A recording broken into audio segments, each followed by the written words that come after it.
Мен Аружан, осы Беймли ұбт-ға дайындау орталығында SMM маманы болып қызмет атқарамын. Менің есімім Бекжан, мен осы оқу курсының контент-мейкері болып жұмыс жасаймын. Менің есімім Ерке, мен осы Беймли орталығының видеографымын. Барлықтарыңа сәлем достар, біздің кезекті шығарылымға қош келдіңдер. Біздің бүгінгі видео формат ерекше болғалы. Біз бүгін өзіміздің ұбт оқиғаларымызбен бөлісетін боламыз. Жалпы ұбт-ға дайындығымыз қалай болды, ұбт-дағы өткен жолдарымыз қандай, және өзіміздің кеңестерімізді айтатын боламыз. Сондықтан да сіздер үшін өте пайдалы болады деп ойлаймын.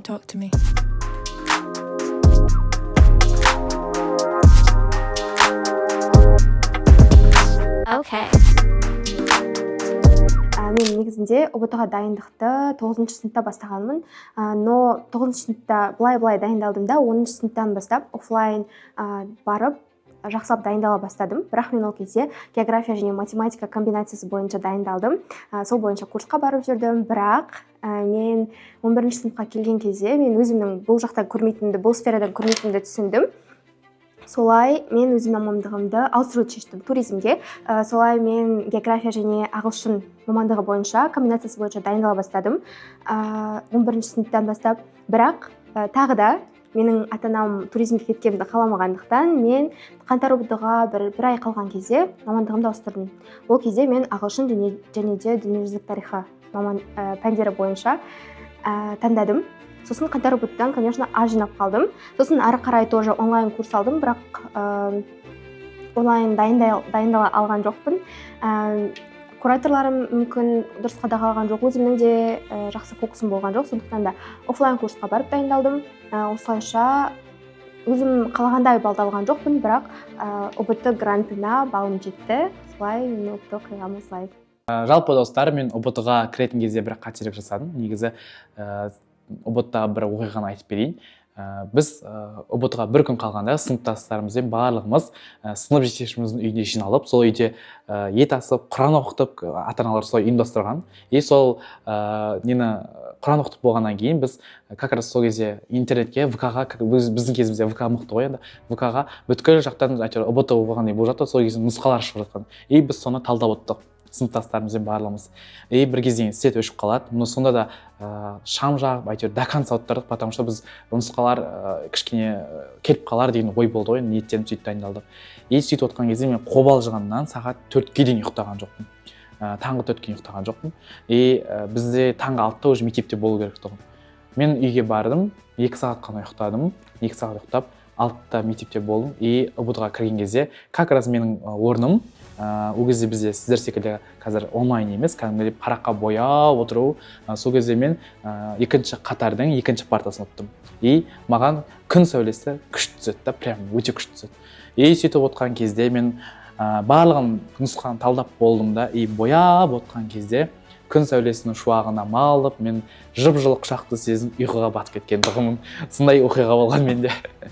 Негізі 8-ші сыныбының жаз айынан басталған. 8-ші сыныптың жаз айында мен Қазақстан тарихынан оқып бастадым. Жұбанышевты жаттап, бірақ бітірмедім. Бірақ каждый жыл басталған сайын 9-ші сыныпта да бастаймын, 10-ші сыныпта да бастаймын, 11-ші сыныпта да бастап, ақыры сол Жұбанышевты бітірген жоқпын. Тарихты оқыдым.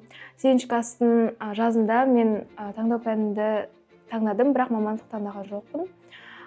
Менің бар ойым Алматыға түсу болды. Сол үшін мен физмат таңдадым. Физматты таңдап, қандай балл алам, соған грантқа түссем болды деген менде басты ой. Бірақ қандай мамандыққа екені белгісіз. Содан мен 9-шы сыныптың жаз айында физикадан қосымшаларға қатыса бастадым.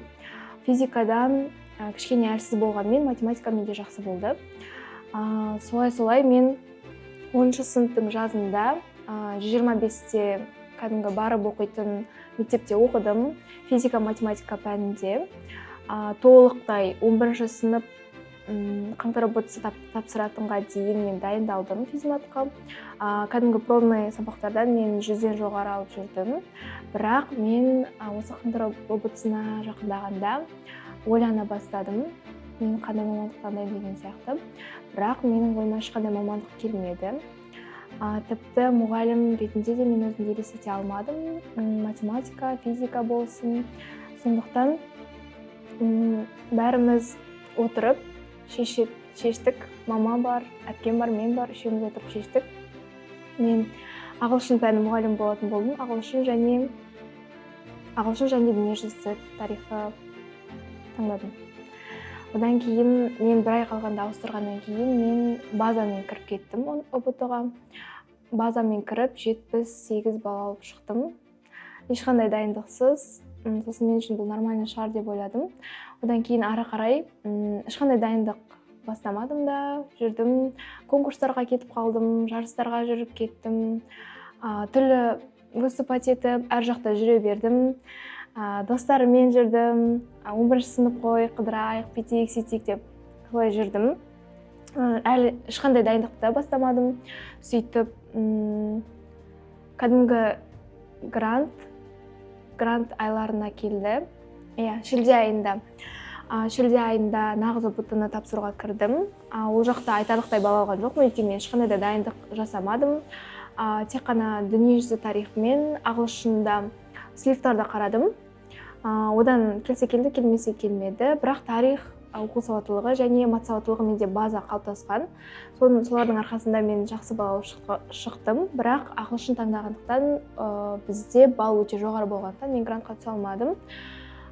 Солай мен грантқа түспей, бірақ ақылы бөлімде Астана қаласында, Астана халықаралық университетінде оқып жатырмын. Жақында бітіремін. 11 сыныпқа оралсам, мен сол мамандығымды өзім қалағандай қылып таңдар едім.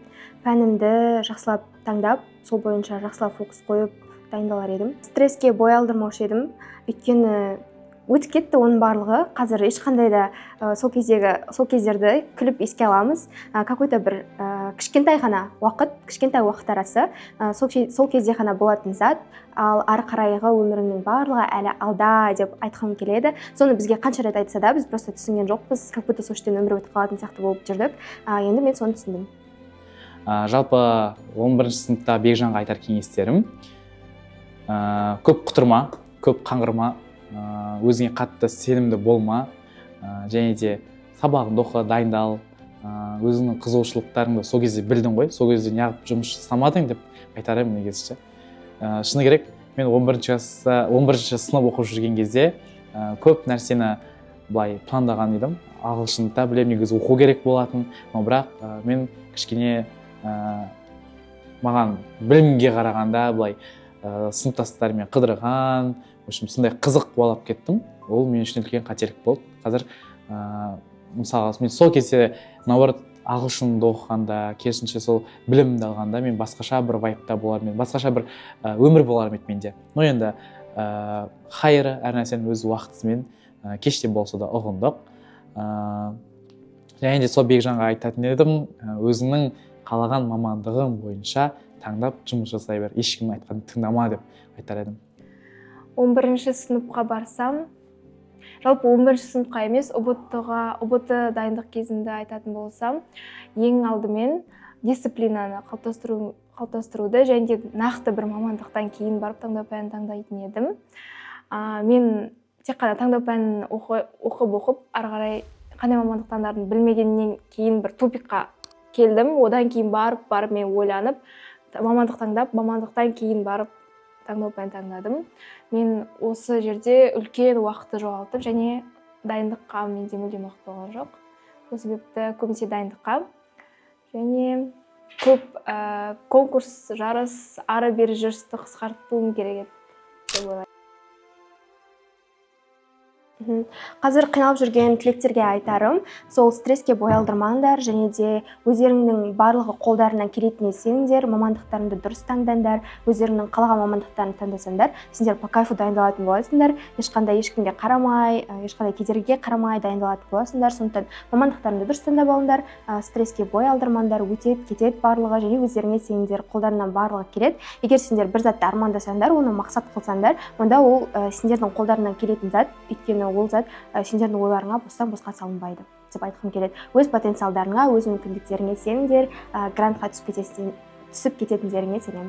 Енді қазіргі 11 сыныптарға айтар кеңесім, ақыл демей қойын, кеңестейін. Сіздерге тек бір нақты жоспар құрыңыздар и соған ниет етіп жұмыс жасаңыздар. И все. Қалғаны әрмен қарай өзі бола береді. айтады ғой, адам бізден әрекет, нәтижесі, берекесі Алладан деп. Сондықтан қазір қиналып жүрген түлектерге қиналатын еш нәрсесі жоқ.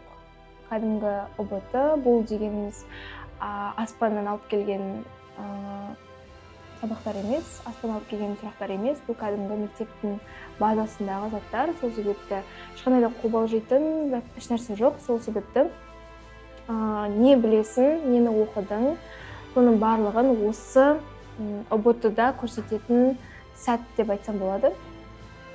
Осы ұбт кезінде сен барлық біліміңді көрсетесің, және қобалжитын, қорқатын ситуациялар болады, бірақ қандай адам қобалжиды, қандай адам қорқады, өзіне сенімсіз адам.